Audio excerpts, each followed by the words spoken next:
One sim, 100 babies. Last episode, Liana and her 5 kids moved to a bigger but still cramped apartment. After one initial failed visit to the local vampire haunt, Crypto nightclub, things picked up and baby after baby was born. The older kids were doing fairly well, even though getting taught to study and maxing out their hobby enthusiasm proved a real challenge. Midway through, I switched strategies, which meant that all teens who aged up became knowledge sims, who would work only on the logic skill. This massively improved their success with studying, although the hobby enthusiasm seemed to be a lost cause. At the end, Liana's second set of twins, Caroline and Nicholas, had aged up and moved out, while the 2 oldest, Elizabeth and Heather, had graduated college and were on the verge of becoming adults. Liana, for her part, had given birth to 15 babies in total. This episode, I had finally moved them into their own house, which was small, but a good start for their future legacy. The new community lot I added was Yodely Yodely's beautiful renovation of the Lulu Lounge. It didn't have a woohoo spot to begin with, so I added in a built-in wardrobe at the entrance. The link to this build is in the video description below. The Monday morning started off with all of the teens and kids leaving for school. The babies, Alban and Ollie, got settled in their cribs, while Liana brought Farley upstairs. Seeing as he had already learned all 3 toddler skills, I simply had her nurse her babies while Heather and Elizabeth went downstairs to paint and write. After moving, their funds were close to zero, so more money was high on the priority list. Once she was done with feeding the babies, Liana brought Farley a bottle and then used the bathroom and grabbed a bite to eat herself. After that, it was time to head out on town and visit the Lulu Lounge for the first time. Liana arrived, and after the mandatory visitor controller banding session, headed into the club. The visitors started to arrive, and amongst them was one of her previous flings, Quinton. But, seeing as he had already given her a daughter, Peggy, Liana had to look elsewhere for her next target, and found 2-bolter Eric Lawson. She cornered him at the dance floor, and they got to talking. A few jokes and compliments later, he agreed to go on a date, when it was revealed that he was a knowledge sim. Now, before Liana got the massive attraction perk, this would have spelled disaster, but at this point my hopes were still high, so I kept going. The 2 of them got along great. They had a pillow fight, danced and flirted. Liana gave him one of her famous back rubs, and things were looking promising. After some strategic hand kissing, he got a crush, and after some more kissing, Liana followed suit. They got to making out, made best friends, and things progressed to a dream date. Eventually, Liana fell in love, and with plenty of time to spare, it seemed that things would end in success after this point. That was of course the moment when Eric decided to abruptly end the date and leave Liana hanging, alone on the dance floor. In other words, Liana had to start all over with the next best guy. At this point, 2 more of her previous lovers had arrived, Gordon and Peter. But since she had already had kids with both of them, her eyes settled on the previous acquaintance, Darren Hurt. They started chatting, and were soon off on a date. Liana started out gossiping about the delivery lady, joking about crime, and showing off her mad dancing skills. After that, they had the usual pillow fight, and then the flirting started. In no time at all, Darren got a crush, and Liana quickly followed. After that, things were progressing fast as innocent hand kisses turned into smooches and makeout sessions. Eventually, it became obvious that Darren's heavy partying had taken its toll, and afraid that he would decide to leave the date, I hurriedly sent them to the wardrobe as soon as they had made it to best friends.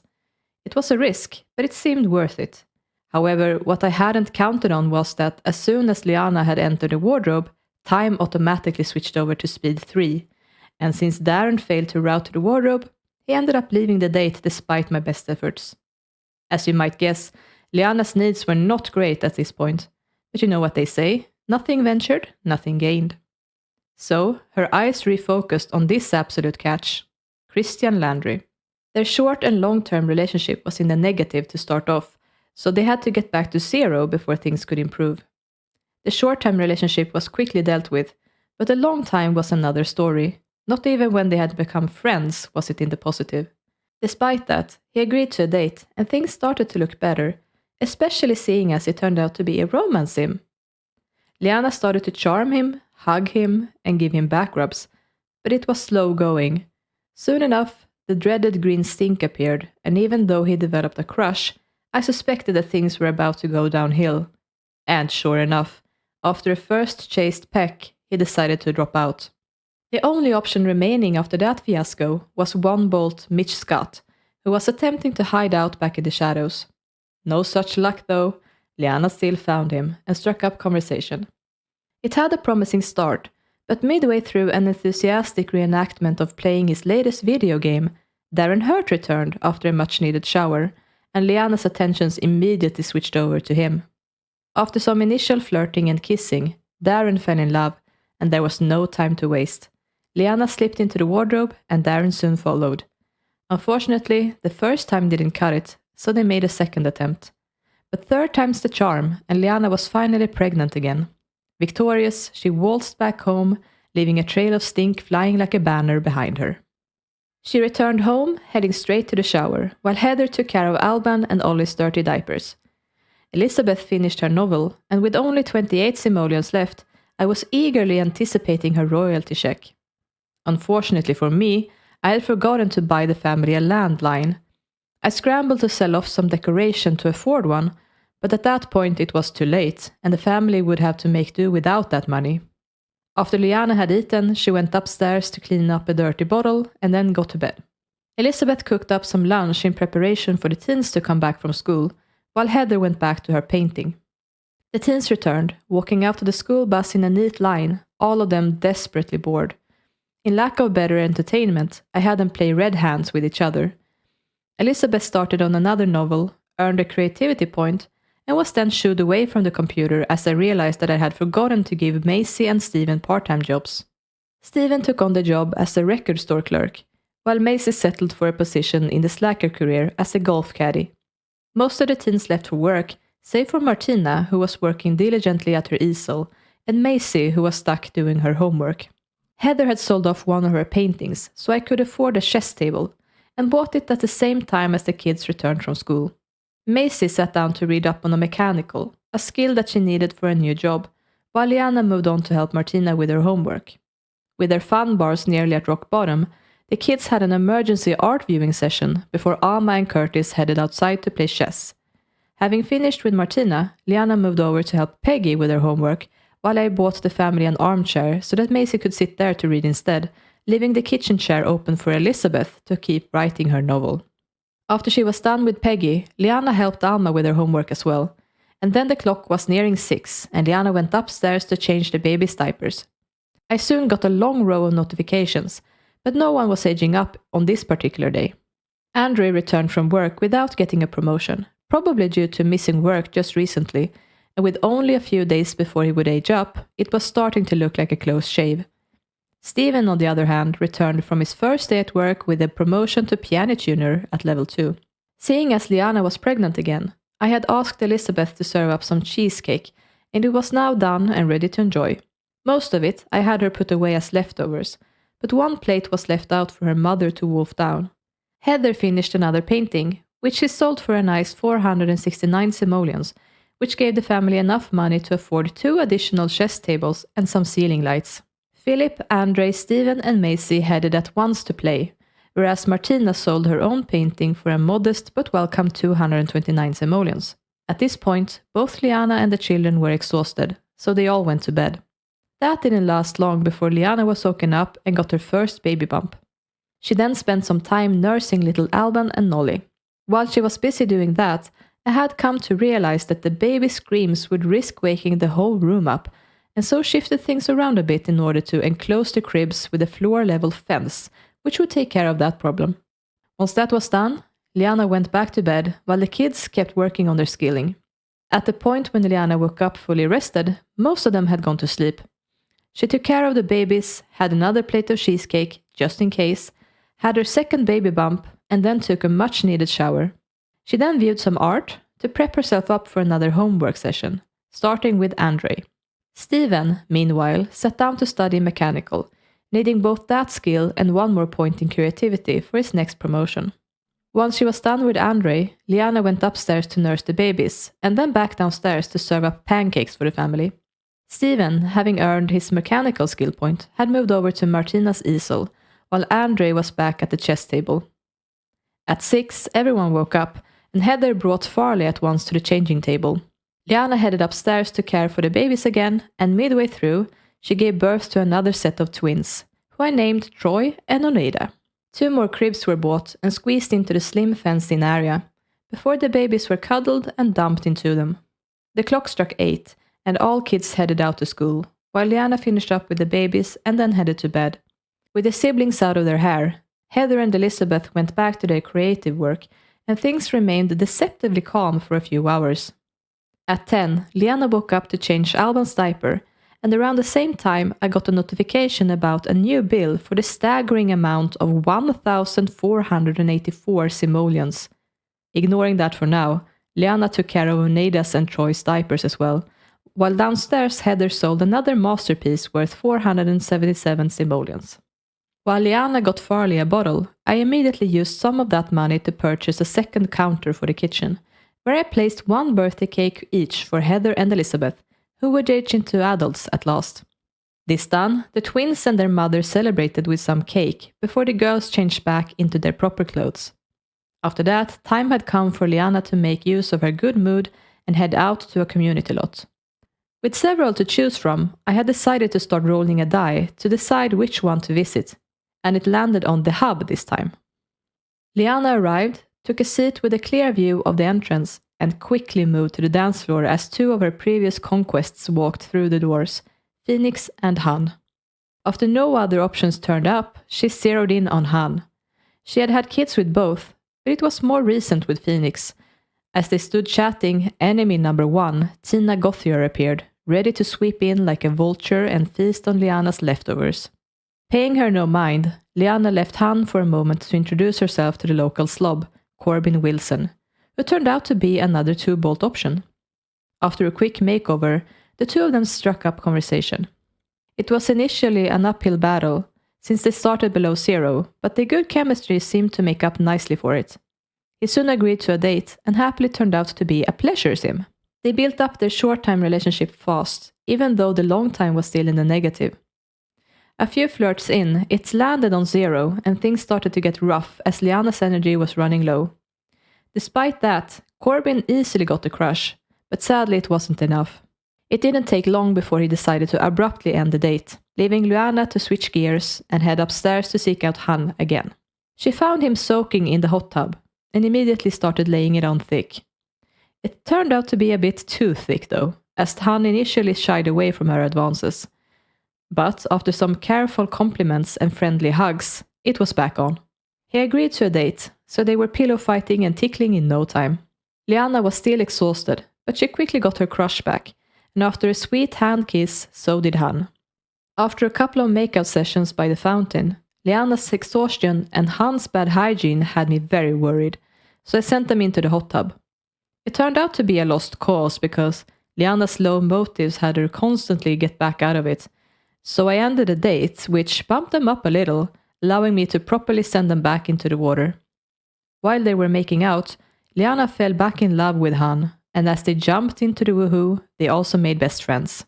After it was done, Liana's energy was at 0, and I couldn't get her to make another attempt, and so sent her home instead, having no clue if it had been successful or not. Liana arrived back home at the same time as the school bus arrived with the teens, and headed straight to bed. The teens engaged in some art viewing before leaving for their part-time jobs. Elizabeth finished her novel that I named The Witch's Daughter, bringing in a nice 2,539 simoleons to the family. That money was immediately used to pay off the bills, and then it was straight back to it. Heather, for her part, was busy caring for the 4 little babies, changing diapers and feeding them bottles. At 3, the kids returned from school, bored out of their minds as always. Both Alma and Curtis were reeking though, and what with the family's new funds, I thought it best to use it to furnish the upstairs bathroom. Alma immediately made use of the second shower, while Curtis headed to bed. About an hour later, all 3 children had crawled into bed, and Liana was rested enough to get up and care for her babies. Heather soon took over, allowing her mother to freshen up and have some cheesecake. I didn't know whether she was pregnant or not, but I wasn't taking any chances. The clock struck 6, and it was time for some age-ups. Before that could happen, though, Martina returned from work, maxing out her teen career and becoming an overachiever. And after that, both Andre and Macy returned, both of them getting promoted to level 2 in their respective careers. As Liana dragged out the aging up process by baby juggling, I took the time to buy back the family's sofa, their chess tables, and I also got them a new TV. After that, Farley was first in line to age up, and once that was done, I brought out the sim blender to finish with Alban and Ollie. This is what Ollie looks like, turning out to be an extremely neat, outgoing, playful, and grouchy Leo. And this is little Alban, almost the exact opposite of his brother, although both are very playful, like their mother. After that was done, Liana squeezed in some quick potty training, and then it was time to tackle the piles of homework. Curtis was first up, and while they were busy with that, some of the kids headed outside to play chess, while Heather cooked up some spaghetti for dinner. Seeing as the dining room table was constantly occupied by the computer and homework, I finally bought them a proper computer desk and some more chairs, which should hopefully inspire the family to have their dinner in the kitchen instead of the living room. After she was done with Curtis, Liana headed back upstairs to potty train Alban, and then she changed up his slicked back hair to something far more toddler appropriate. Next, it was Andre's turn to do his homework, and while they were busy with that, Martina got her 3 scholarships and was all set to age up the following day. Once the homework was done, Andre had learned to study, so needless to say, things were looking pretty good at this point. Martina got homework help next, but was sadly not taught to study. She had been the last child to be allowed her own interest, so she didn't have the advantage given by a high logic skill, which meant that it might not be possible for her to reach that particular goal. I did have one more try though before it was too late, so I kept my fingers crossed. After that, Liana was exhausted again, but managed to serve up dinner despite this. Afterwards, she freshened up, chugged down a few cups of espresso, and was ready to go again with Philip. Elizabeth finished another novel, which she named Losing Count. It brought 2,672 simoleons into the household funds, which was, as always, very welcome. Philip followed in his twin brother's footsteps and learned how to study, and then called up college to get his 3 scholarships.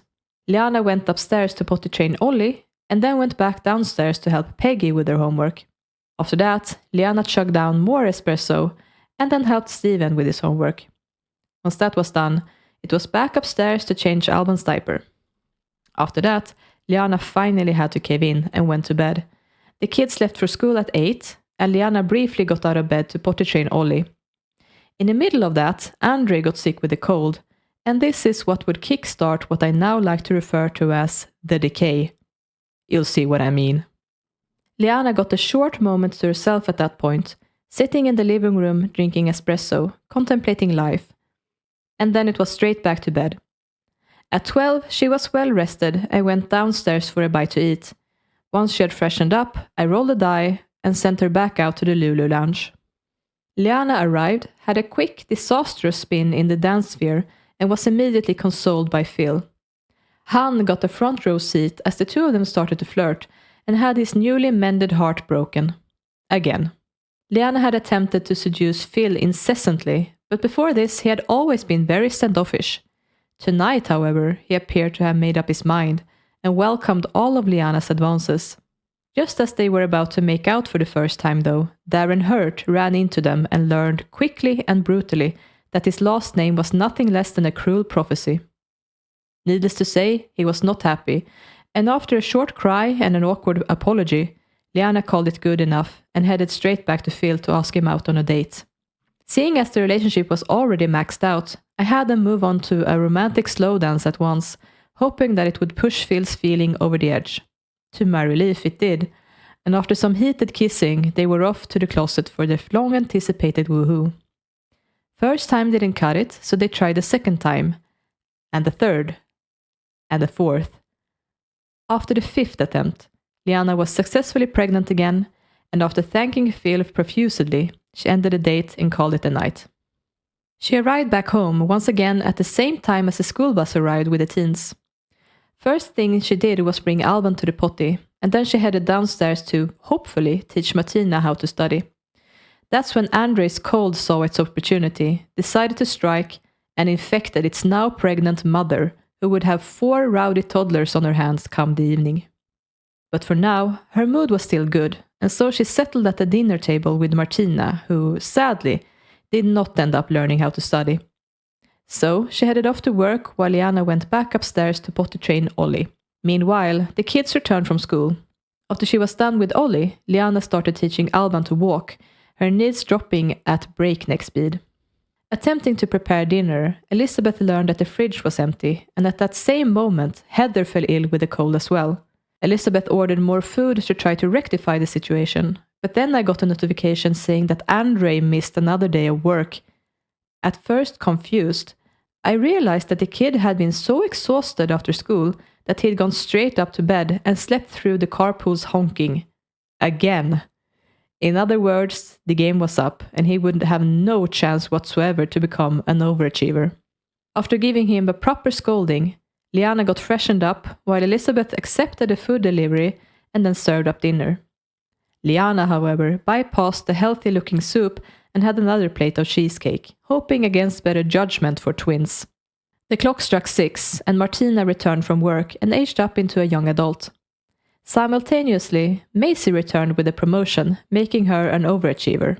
This is what Martina turned out looking like as an adult, still the spitting image of her father, Mr. Boyband. In her early days, she was taught all 3 toddler skills, and she did build up enough creativity skill to earn herself the skill scholarship. She did also become an overachiever at the end, even if she unfortunately did not learn to study. All in all, fairly successful, and she earned 3 days back to Liana's lifespan.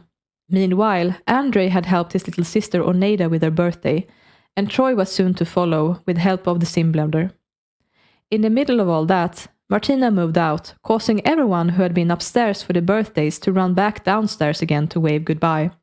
Back upstairs, Liana went back to bed, while Andre and Maisie gave the toddlers makeovers. Curtis caught a cold, and everything was really starting to become messy. I stored away the cribs and changing table, and instead bought 2 more toddler beds.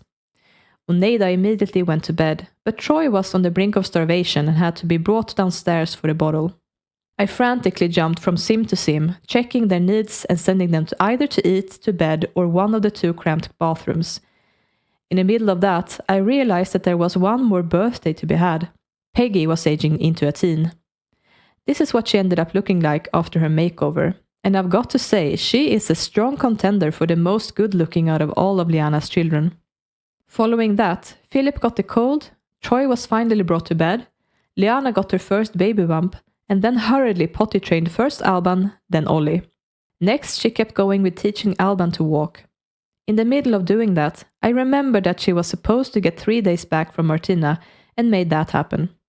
No sooner had I done that than Liana interrupted the walk training to cough up a lung, and I thought it best to send her back to bed. Soon enough, most of the family had gone to bed, and all of a sudden, I was informed that Liana's cold had become much worse and had morphed into pneumonia. Never before had I been worried that I would lose the challenge because my protagonist passed away. Now, that suddenly became a real possibility, and I realized that I would have to try to take a step back and handle things more carefully from this point on. One thing that I could do at once was sending Elizabeth downstairs to serve up Grandma's comfort soup. As soon as it was served, things looked at once better as Curtis was cured after a single bowl. Liana got up to eat as well, and in the middle of that, I took a look upstairs and saw to my horror that both Oneida and Troy were frozen blue. It turns out that the low fence surrounding the cribs did not only work to keep the baby noises out, it also kept the heat from the radiator out. Realizing that the toddlers were practically sleeping outdoors, I bought another radiator and turned it on at once. But that wouldn't be enough. Those toddlers needed to get heated up and quick. The mod I used to keep the toddlers asleep all throughout the night prevents them from getting picked up normally, so I errored them out of their beds and got them both into clean diapers. Meanwhile, downstairs, Liana was scarfing down comfort soup as if it were the elixir of life, but unfortunately it didn't have any miraculous effects. So she freshened up and went straight back to bed in hopes that some more sleep would do the trick. Oneida and Troy were still blue with cold, but their temperature meters were looking much better. As the night wore on, Andre became healthy again, but Alma fell ill in his stead. Peggy, who had been outside playing chess, came in a horrifying shade of blue, but that was quickly resolved with a hot shower, something that I, unfortunately, could not give to the toddlers. At 3:30, Liana got her second baby bump, And that was the moment when I found out that Troy was not safe and sound upstairs as I had thought, but ice cold and abandoned downstairs. I came to realize that I hadn't put in a radiator on the first floor at all, and so fixed that problem. Then I hurried to bring the poor boy back upstairs. While that was being taken care of, Liana was up and ready to get some homework done. Alma was first up, but the session got interrupted by Liana swaying on her feet. She clearly was not feeling well in the least. Farley got sick. I found Curtis ice cold and exhausted jumping on his bed, and as I sternly sent him to sleep, Philip got sick as well. Stephen, on the other hand, became healthy. After only being done with Alma's homework, Liana was back at an exhausted state, and so could only help Maisie with 1 out of 2 pieces of homework before throwing in the towel and heading into the kitchen for some more comfort soup. At the same time, Peggy got sick. The toddlers were soiling their diapers like there was no tomorrow, but at least they were finally back to a normal color once the sun had risen. After almost finishing her bowl of soup, Liana ran to the toilet, sat down for a split second, got back up, and promptly fell asleep standing. Moments later, she woke up at my prompting, headed into the shower, and gave birth to a little baby girl, who I named Kiki. After getting a crib out for her, I had Liana unceremoniously drop her to the cold tile floor, after which she wet herself and then went straight upstairs to bed. Heather took over where she left off and put Kiki in her crib. Needless to say, things had deteriorated quite a bit at this point, and all I could think was, at least it wasn't another set of twins. While Liana slept, Heather and Elizabeth kept up with the toddlers and the housework. At this moment, I had the good foresight to save the game, and thank God that I did, because what would follow is an afternoon in utmost misery, after which the game decided to randomly crash. Rewinding back to where I last saved, Elizabeth took care of Kiki's smelly diaper while Liana slept. She soon got out of bed to potty train Ollie, helping him to learn his first toddler skill. Next, she continued with Alban, who was sadly not quite ready yet. She was unfortunately too late to catch Troy, who pooped his diaper, but she did manage to put Oneida on the potty before it was too late. At 1 p.m., the teens returned from school, and Andre made a beeline for the phone to get the Will Wright Genius Grant for his 8 points in logic. Liana headed to the shower while Elizabeth cooked up some comfort soup. After inhaling a bowl of the stuff, Liana headed to the TV for some fun, while Peggy got herself a job in the journalism career. Right after, Liana was finally cured of the pneumonia, and things were tentatively starting to get better.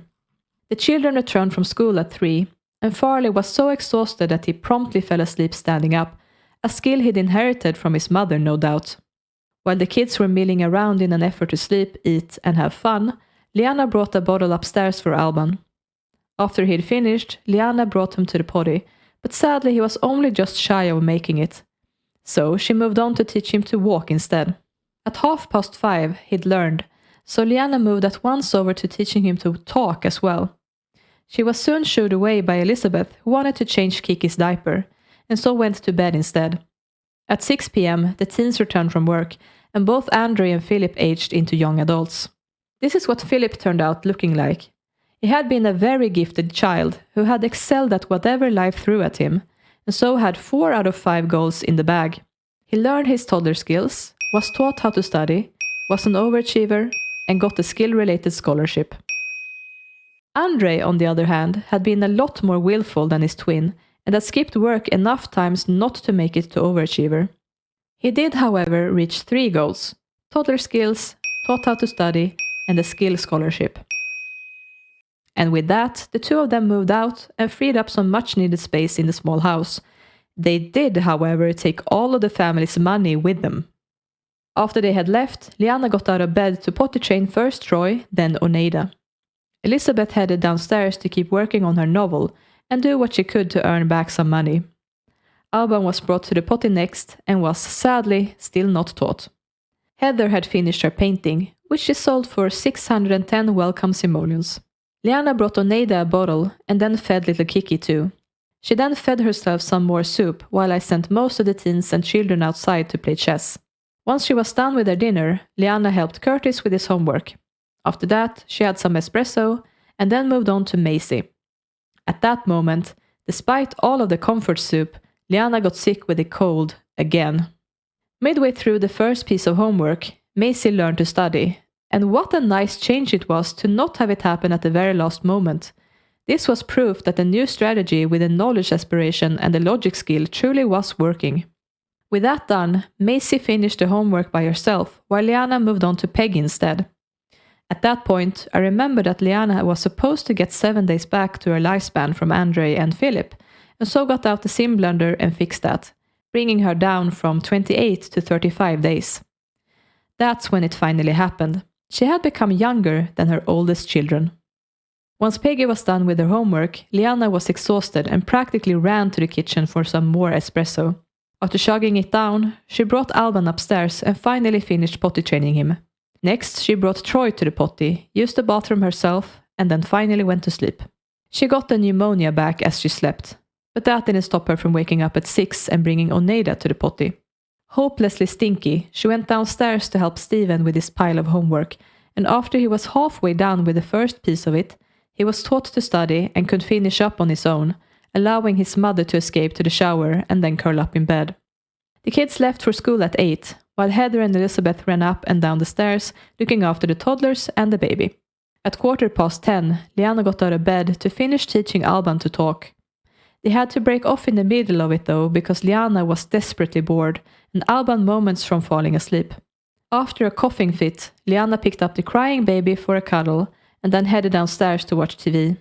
The toddlers were constantly gathering in front of the staircase upstairs, which caused a lot of routing errors, and so after moving some stuff around, Heather could finally make it upstairs and change Troy's diaper.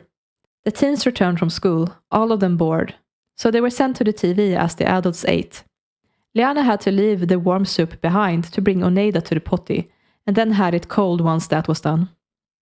At that point, I had finally had enough of all the running up and down the stairs for bottles, and so got the family a fridge upstairs as well. Liana had a second bowl of soup, and then sat down to finish teaching Alban to talk.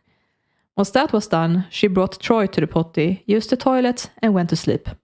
At 6, Steven returned from work with a promotion, maxing out his teen career and becoming an overachiever. Next, Kiki aged up into a toddler with help of the sim blender. Then, both Ollie and Alban aged up as well in quick succession. In the middle of it all, Curtis aged into a teen, getting the knowledge aspiration as was tradition. This is what Alban turned out like as a child. This is Curtis as a teen. And this is Ollie. Once the boys were done, Alma aged into a teen as well, in the middle of which Liana became healthy again. This is what she turned out looking like as a teen.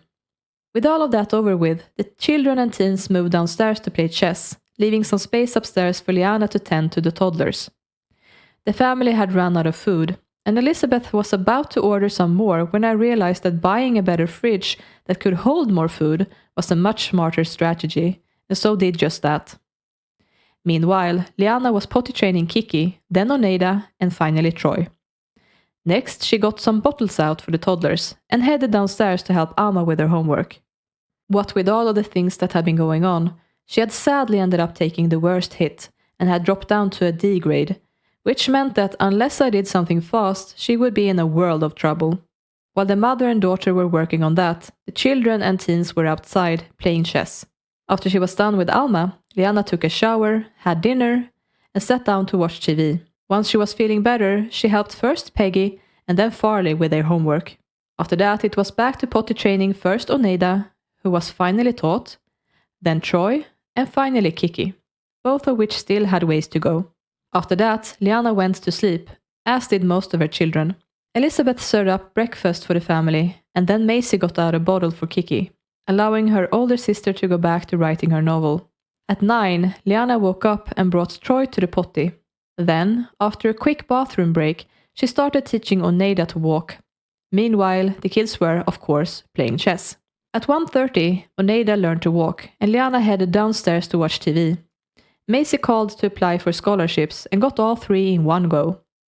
Liana sat down to eat, and I attempted to get Alma a part-time job, but learned that her bad grades wouldn't allow her to. That meant that she would lose at least 2 valuable days of work, because she wouldn't be able to improve on her grades what with it being the weekend. That would lessen her chances to become an overachiever significantly. At 3, Liana brought Troy to the potty again, and finally finished teaching him. She then got out a bottle for him and sat down to finish teaching Oneida to talk. There was only 2 hours left, and I wasn't sure if she would make it or not. It wasn't autumn anymore, so the skill building was slow as ever. Also, Oneida was super tired and seemed moments away from collapsing. Elizabeth, Heather, Curtis, and Alma were frantically queuing up to bring her to bed, but she kept going nonetheless. The clock struck 6, and Peggy returned home with a promotion, becoming an overachiever. And still the little girl kept going. I was holding my breath, fully aware that she could give up at any moment, but to my utmost disbelief, she powered through and was taught her third and last toddler skill and promptly aged into a child. What a warrior! Of course, once that was done, she fell asleep standing up, but that was to be expected. After her makeover, this is what she ended up looking like. A very kind and playful Capricorn.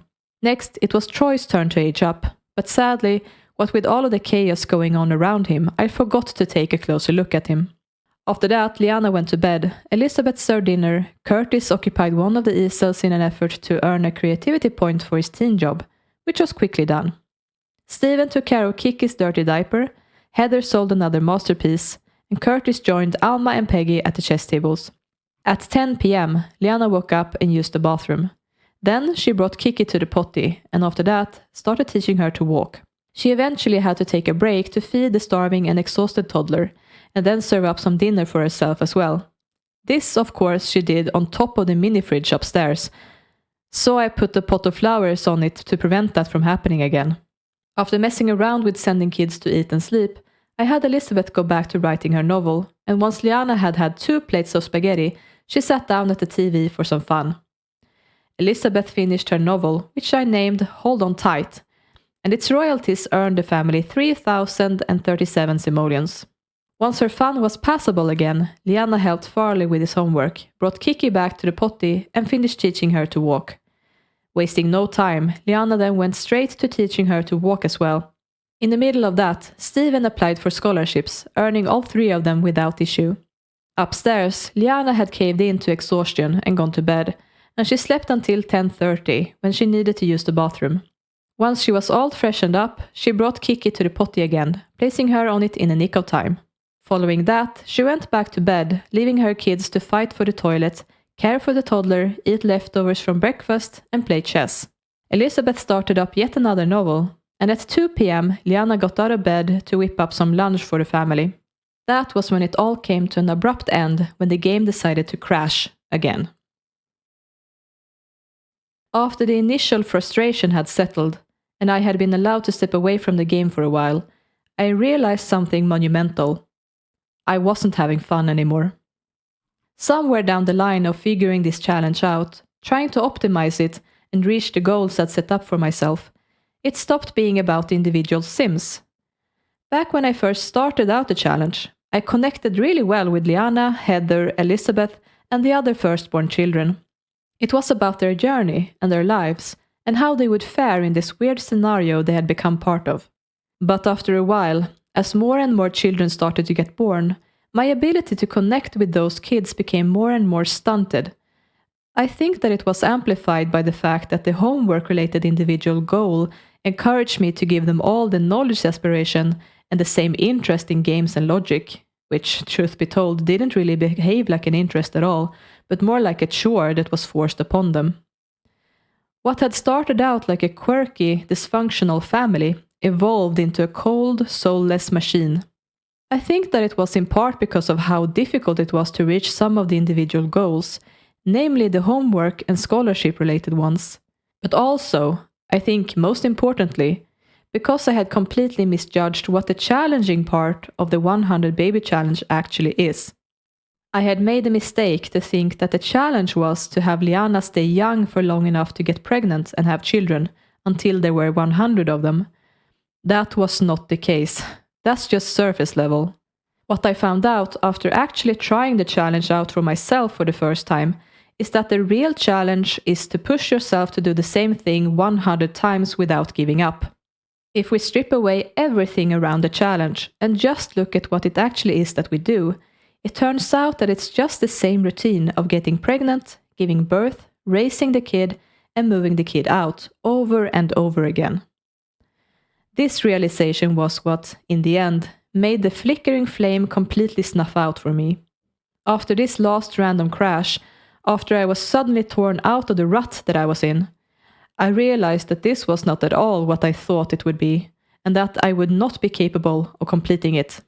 Now, don't get me wrong, I think that technically, if I had been such a person who enjoys trying the same challenge again and again, trying to perfect it with each attempt, I could have made it. Gaining back days to Liana's lifespan was never an issue. It had actually reached the point that if Maisie and Steven had ended up aging up, they would have given their mother more days back than she would have been able to take. But the fact is that I'm someone who loves projects, loves exploring new things and testing the limits. But when it comes to things that I have to do over and over again, such as cleaning, cooking, exercising, go grocery shopping, it's never fun or exciting for me. It's just a chore. And that is why I think this challenge gradually went from fun and exciting to stressful and soul-draining for me personally. That doesn't mean that it's a bad challenge. I think for the right kind of person, it can actually be really fun. The balancing of my version of it wasn't perfect. The hobby enthusiasm part of it could have been cut away completely, because there was never anyone who was even close to maxing it out before aging to a young adult. Also, I think that maybe adding in the skill scholarship was a mistake, either that or the homework goal. Something that I will take away from this challenge is the way that I have been handling homework in my normal gameplay. Playing so intensely, really doing everything in my power to teach each child to study, made me realize just how intense Simler's homework mod actually is. This new knowledge has made me reconsider whether I want to use it at all. To be fair, I think it's balanced according to the normal age spans for children and teens, both of which I had made shorter, so really, I have myself to blame there. Maybe I can figure out a way to tweak it, but if not, I think I'll remove it after this. All in all, this was a very interesting experience, both in terms of the challenge itself and also in terms of the new editing style I attempted for the videos. I have learned a lot, and I don't regret doing this, but now it's time to throw in the towel and call it quits. Following this, I will simply end with sharing the most cursed family pictures I have ever taken. And maybe it'll be interesting for you to see how similar or dissimilar to their fathers Liana's kids turned out. I think my personal favorites were Heather, Elizabeth, Maisie, and Peggy. But do feel free to let me know which kids you like the best. Anyway, this is where we say goodbye to Liana Blackwood, mother of 18, all 7 deadly sins personified, and certified upright sleeper. I officially declare that I have failed this challenge.